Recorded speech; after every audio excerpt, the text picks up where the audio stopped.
রাঙ্গামাটির কাপ্তাই হ্রদের পানি বেড়ে তীরবর্তী এলাকায় দেখা দিয়েছে জলাবদ্ধতা। পানিবন্দী হয়ে পড়েছে এতে প্রায় 18,000 মানুষ।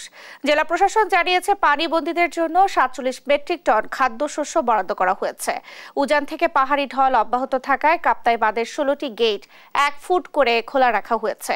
শিগগিরই পানি কমে আসবে।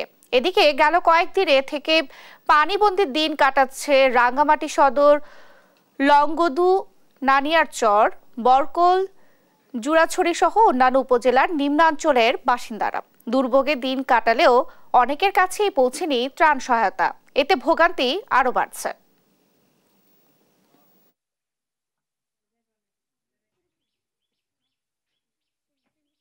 এক সপ্তাহ যাবত পানির ইয়েতে আছি, রান্না বান্না ঠিক মতো করতে পারতেছি না।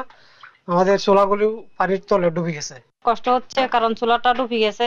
বাচ্চা কাচ্চা নিয়ে কোনো রকম রিক্সের উপরে, কারেন্টের উপরে 2টা ভাত রান্না করে কোনো রকম খাওয়াচ্ছি আর কি। 10-12 দিন ধরে পানির বিপদে বাঁচতেছি, কেউ তো আমরা কোনো খোঁজ খবর লই না, আমরা কেউ কাছে আইসো না, আমরা তো আছি কষ্টের ভিতরে। সরকারের কাছে এইটাই দাবি জানাচ্ছি যাতে কাপ্তাইয়ের পানিগুলো ছেড়ে দেয়, আমি যাতে পানিগুলো কমে যায়, যাতে আমি একটু ভালোভাবে থাকতে পারি, চলতে পারি।